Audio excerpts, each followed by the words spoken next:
With less than 2 weeks left until August 1st, U.S. Secretary of Commerce Lee Jae-myung sat at the negotiating table and casually put a $400 billion chip on the table. This isn't some investment tip. It's the final ultimatum from the U.S. to South Korea: pay up or get ready for a 25% tariff hammer. What should Lee Jae-myung do? Yonhap news agency reports the U.S. demands South Korea establish a $400 billion manufacturing cooperation fund for Korean companies to invest in U.S. factories. On the surface, it sounds good, but the reality is quite different. The catch is, the South Korean government has to foot the bill for this money, while the management rights of the fund would be in the hands of the U.S. Treasury Department. What's even worse is that $400 billion is equivalent to 80% of South Korea's annual budget. How is this cooperation? This is outright daylight robbery. South Korea's Ministry of Trade, Industry, and Energy has already held several emergency meetings in a row, but so far they still haven't come up with any decent solutions. The way the US is playing this isn't anything new. They've already pulled this move on Japan before.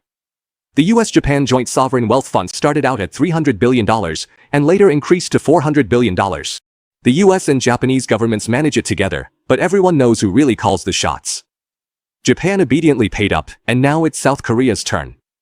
It seems the US has discovered a secret to getting rich. Instead of fighting enemies, which costs money and effort, it's much quicker to just ask allies for money directly. After all, if you fall out with an enemy, it doesn't matter, but if you fall out with an ally, you have to bear the political risk. South Korea isn't America's only target. Countries like the UK, Vietnam, and Mexico have already fallen in line and signed all sorts of cooperation agreements. Trump is replicating this model all over the world, and it's said that the next target is already set: Germany. The reason is simple. Germany has an even larger trade surplus with the US, and German manufacturing is of even higher quality. If even Germany is forced to set up a $500 billion fund, wouldn't the US be laughing all the way? The US has discovered a secret about its allies that no one else thought of. It's actually easier to squeeze money out of allies than enemies. The US has been waging a trade war with China for so many years, but China keeps developing and exporting as usual, doesn't it? But it's a whole different story when dealing with allies. The US just has to casually say, either pay up or face higher tariffs.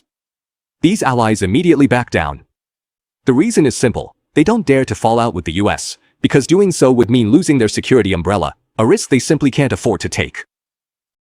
The US has seized on this weakness, wielding tariffs in one hand and security promises in the other, so these allies really have no choice but to pay up. Korean farmers are furious right now, because the US not only wants money, but also demands that Korea fully open its agricultural market. The ban on beef imports over 30 months old has to be lifted, quarantine standards for apples and blueberries have to be relaxed, and rice import quotas have to be expanded.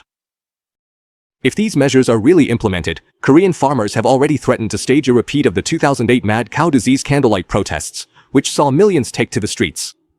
But does the Lee Jae-myung administration really have any choice left now?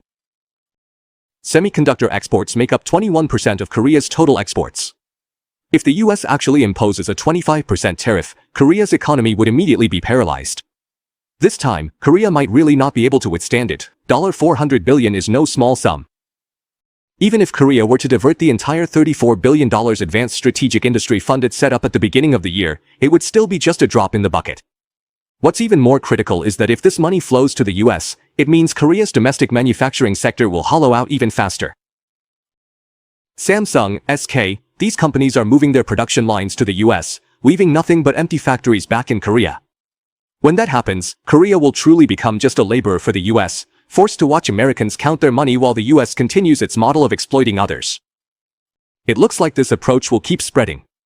Germany is already on America's list, and next it might be Australia, Canada, and other traditional allies. The US is really treating its allies like ATMs now, taking as much money as it wants, whenever it wants. If this trend continues, the word ally might completely lose its meaning. When that time comes, governments around the world may have to reconsider one question: is it really worth being an ally of the United States?